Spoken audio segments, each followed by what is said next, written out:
H3B-6545 is a SERCA, so a selective estrogen receptor covalent antagonist. It works in a little bit of a different way, but it's one of these classes of novel endocrine agents.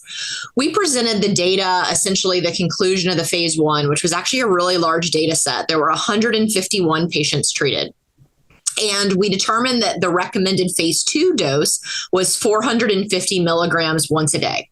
Under the 600 milligram dose, which we decided not to go at, there were no DLTs seen below 600. So really pretty well tolerated.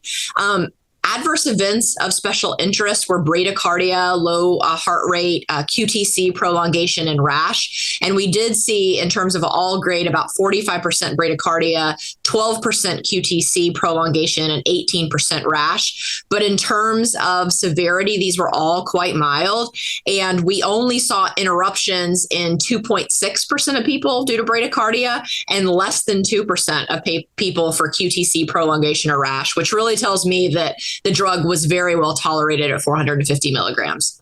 What we saw at the 450 milligram recommended dose, over 100 patients were enrolled at that dose on this trial, that the clinical benefit rate was 41.5%. Progression-free survival was 4.6%. And if we enriched for a population that had clonal Y537S ESR1 mutations, a mutation that's makes it more likely that the patient's tumor is endocrine sensitive, progression-free survival was actually 7.3 months as well.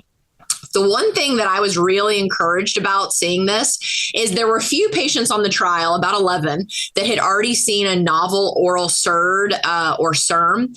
And of those 11 patients, we didn't see any decrease in the benefit that those patients received to the SERCA, even though they had already received novel endocrine therapy. The PFS there was 7.33 months. So I think it's important to remember that, these agents are in a lot of settings right now, adjuvant settings, switch strategies, first line setting, second line setting. So we really are going to need more than one agent. And it was really encouraging to see that this may even be an agent that we could sequence.